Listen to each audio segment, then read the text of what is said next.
كل سنة وانتم طيبين وبصحة وسعادة، وربنا يديكم طول العمر يا رب ويخليكم. وطبعا مفيش أغلى من الأم، والأم المثاليات ربنا يديكم الصحة والعافية ويقدركم على مرة. كل سنة وانتم طيبين.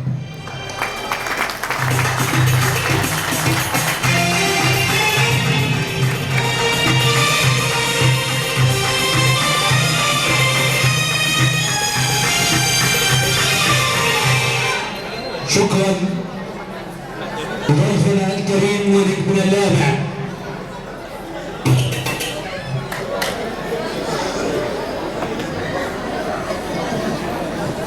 وانا هضطر اخرج على البروتوكول على اساس برضه ان انا ارحب بضيوفي.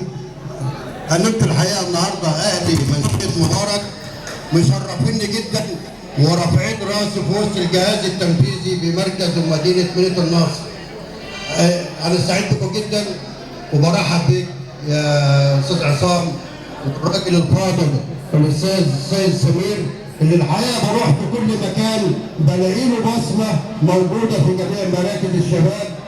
فاهلا ومرحبا بك واهلا بسنه الضيوف. الحقيقه انا جاي ممثلا عن نفسي اولا عشان وبالنيابه عن رئيس مركز ومدينه مدينه النصر.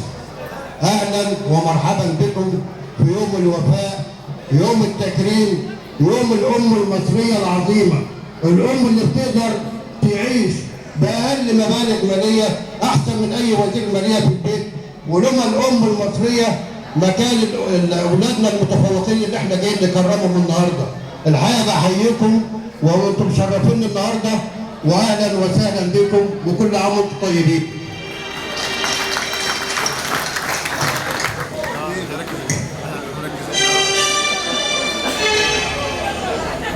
فليتعجب لم يتعجب احد، لان الاستاذ سيد عثمان رجل من رجالات منشأة مبارك، فلا استطيع ان اقدمه، بل هو اصر على الترحيب بضيوفه لانه في هذا المكان في بيته ونحن وراءه.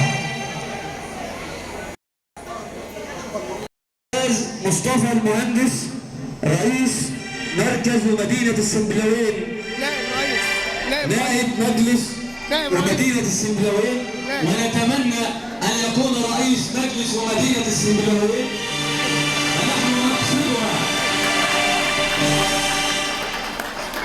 الله امرئ يوما غلاما جاهلا بنقوده حتى ينال به الوطن. قاتلي بفؤاد امك يا فتى وراك الطراهم والجواهر والدوار.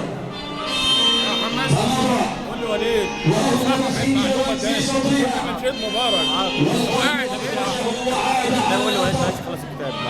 لكن من فوق سرعته الهوى فتدحرج قلب المعفر بالعصر فناداه قلب الام وهو معفر: ولدي حبيبي هل اصابك من دار؟ فكأن هذا الصوت رغم حموه ضرب السماء على الولد قد انهار، فاستل خنجره ليطعن نفسه طعنة ستبقى عبرة لمن اعتبر. فناداه قلب الام: كف يدك ولا تقطع فؤادي مرتين على الاثر.